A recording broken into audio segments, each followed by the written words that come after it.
আসসালামু আলাইকুম, কেমন আছেন সবাই? আজকে হচ্ছে একটা ইম্পর্টেন্ট বিষয় আপনার সাথে একটু শেয়ার করব। আপনারা একটু কমেন্ট করে জানাবেন যে এখন আমাদের কি করা উচিত। একটু পরামর্শ নিব আর কি। সবার কাছ থেকে পরামর্শ চাই না ভাই, যারা আমাদের নিয়ে চিন্তা করেন, আঙ্কেল আন্টি, বড় ভাই বড় বোন যারা আছেন, তারা তো এই বিষয়ে আমাদের থেকে ভালো বুঝবেন। তো এই জন্য একটু পরামর্শ নিতে যাচ্ছি। আমি একটু, যেহেতু আমি একা, আপনারা জানেন, আমার এক খালা আছে, সেও অসুস্থ। তো আত্মীয় স্বজন তো অনেক আছে, কিন্তু কে কার খোঁজ নেয়, তাই না? আহ, বলতে পারেন আপনি তো সবার খোঁজ নিতে পারেন। আমি তো, মানে আমি আমার ২ টা, মানে কি বলবো এখন আপনারা, আমি এই ফ্যামিলি নিয়েই তো, বুঝতে পারতেছেন আশা করি আপনারা। মানে আমি যে কেমনে চলবো, কি করবো, একটা গ্রামে থাকি, চারপাশে বাড়ি ঘর নাই। ওটা আপনারা যারা বোঝার তারা বুঝেন, আমি জানি। এটা বোঝা উচিত। এই আমি তো গ্রামে থেকে অভ্যস্তও না। হুম, ঢাকা জন্ম আমার, ঢাকা বড় হইছি। হঠাৎ করে এসে গ্রামে থাকতেছি, এটা এত সহজ ব্যাপার না। আবার তাও আবার এরকম একটা এলাকায়, যেখানে আত্মীয় স্বজন ওইরকম বেশি একটা ইয়ে না। হ্যাঁ, তো আশা করি বুঝবেন। যাই হোক, তো ঘটনা হচ্ছে, আমরা তো বলছিলাম যে কল বসাবো, টিউবওয়েল। হ্যাঁ, টিউবওয়েল বসাবো, এজন্য টাকাও জমাইছি। কিন্তু এখন আমার একটা জিনিস মনে হচ্ছে আর কি, এটাই শেয়ার করবো যে আপনারা বলবেন এখন কি করা উচিত। এখন কি টিউবওয়েল বসাবো নাকি, আমার এখন মনে হচ্ছে যে দেখেন, টিউবওয়েলটা হচ্ছে জরুরি দরকার, সেটা ঠিক আছে, কিন্তু সেটা বর্ষাকালে বেশি দরকার। কারণ বর্ষাকালে এখান থেকে কাদার মধ্যে হেঁটে একটা কলস ভরে পানি নিয়ে আসাটা অনেক বড় কঠিন কষ্ট। কিন্তু আপাতত এই শীতকাল গরমকালটা তো অত বেশি দরকার না, নাকি জান? না। মানে অত বেশি কষ্ট না, কারণ জাস্ট একবার পানি আনা লাগে টিউবওয়েলের জন্য, মানে কলে পানি একবার আনা লাগে বাসায়, আমাদের বাসায় প্রতিদিন। প্রতিদিন একবার আনলেই পানি আমাদের যথেষ্ট হয়ে যায়, একদিনে খাওয়ার পানি। তো আমার মনে হয় যে গরমকালে আর এই শীতকালে পানিটা কষ্টর বেশি সমস্যা না। হ্যাঁ, কিন্তু ভোগান্তি হবে হচ্ছে বর্ষাকালে। তো ইনশাল্লাহ আমি চিন্তা করছি যে বর্ষাকালের আগে, মানে এই গরমের মধ্যেই ইনশাল্লাহ আমি কলটা বসাবো ইনশাল্লাহ। কিন্তু এখন বসাতে চাচ্ছি না। আমি এখন চাচ্ছিলাম প্রথমে হচ্ছে ঘরের ফ্লোরের টাইলস করতে। তো টাইলস করে চাচ্ছিলাম যে পরে হচ্ছে ঘরের যেই আপনার খাট, শোকেস, আলমারি, এসব এসব কিনে মানে ঘরটা সুন্দর করব, সাজাবো। কিন্তু এখন আবার মনে হচ্ছে যে টাইলস তো পরেও করা যাবে। হ্যাঁ, মানে টাইলসটা কেন করতে চাচ্ছিলাম যে টাইলস, মানে টাইলস যদি পরে করতে চাই, আগে যদি আসবাবপত্র সব কিনে ফেলি, ফার্নিচার কিনে ফেলি, তাহলে আবার ফার্নিচার বের করে তারপর আবার টাইলস করতে হবে। তো এই জন্য চাচ্ছিলাম যে টাইলসটা আগে করতে। মোট কথা হচ্ছে আমার কিন্তু যে কোনো একটা জিনিস আমি করতে পারবো, হয় টাইলস করতে পারবো, না হলে ফার্নিচার কিনতে পারবো, না হলে কল বসাতে পারবো। সবগুলো একসাথে কিন্তু পারবো না, বা এর মধ্যে ২টা একসাথে পারবো না। যাক, এটা তো বুঝলেন।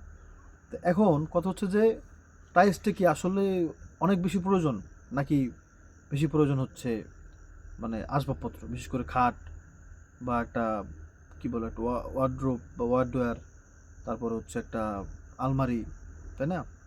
মানে এইটা কি বেশি প্রয়োজন নাকি টাইলসটা বেশি প্রয়োজন? মানে টাইলসটা যদি এখন না করে আমরা পরে করি, দরকার হলে একটু কষ্ট করে আমরা এখন আসবাবপত্র কিনে ফেললাম, পরে হচ্ছে মালামাল আবার একটু কষ্ট করে বের করে যখন টাইলস করতে পারবো, তখন করে ফেললাম। একটু কষ্ট হবে। আর একটু কষ্ট হওয়ার জন্য কি আগে শুধু টাইলসটা করে বসে থাকবো, না কি করব? ধরেন টাইলস করার পরে ২ মাস ৩ মাস পরে আমি হয়তো বা আসবাবপত্র কিনতে পারবো। এখন সেটা কোনটা বেটার হবে, এটা আপনারা একটু কমেন্ট করবেন। এটা জানার জন্যই আসলে আমি নিজেও অনেক চিন্তা তো করি। মানে আমি যা চিন্তা করি সবই তো আপনাদের বললাম, যে আমি এগুলোই চিন্তা করছি আর কি। এখন কোনটা ভালো হবে, টাইলসটা করা ভালো হবে নাকি কলটা বসানো ভালো হবে, নাকি হচ্ছে আসবাবপত্র, মানে বিশেষ করে খাট, এগুলো কেনা ঠিক হবে? এটা একটু আপনারা একটু কমেন্ট করেন। হ্যাঁ, এটা জানা দরকার।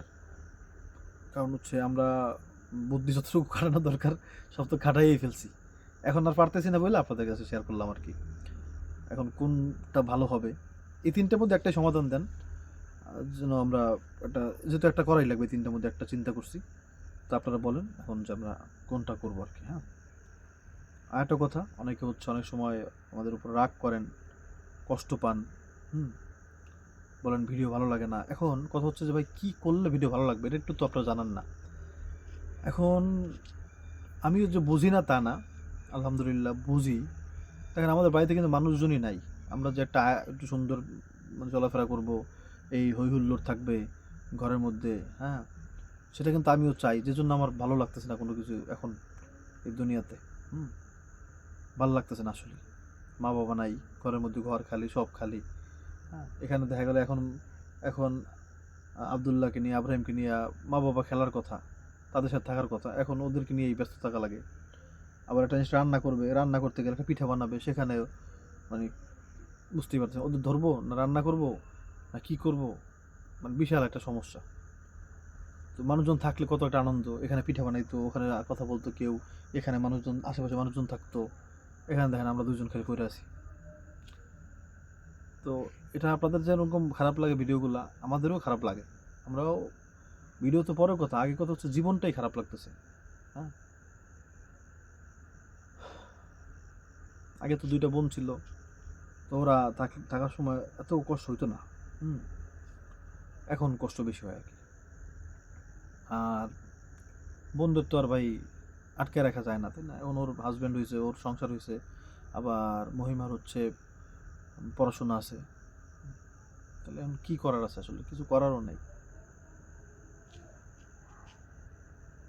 মানে কিছু করার নেই আসলে।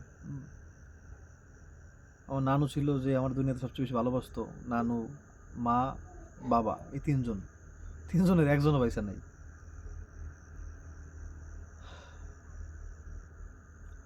তো এই মুহূর্তে আমিও বা কী করবো, কেমনে ভালো ভিডিও বানাবো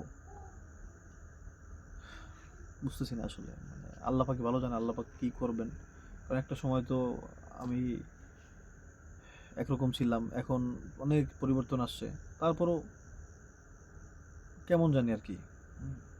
এটা আপনারা বুঝতেছেন, আমি বুঝতে পারতেছি না, কী করবো। দোয়া করেন, আল্লাহ পাক আপনাদের জন্য দোয়া করে, আল্লাহ পাক যেন আপনাদের ভালো রাখে। তারপরও দোয়া করেন, দোয়া ভাই, দোয়া কবুল হয়। আজ হয় কাল হয়, কিন্তু দোয়া কিন্তু কবুল হয়। আপনার জন্য দোয়া করলাম, আল্লাহ ভালো রাখুক, আপনারাও দোয়া করেন। আর প্লিজ একটু কমেন্ট করে দেন কী করা উচিত। ভালো থাকবেন, হ্যাঁ, আসসালামু আলাইকুম।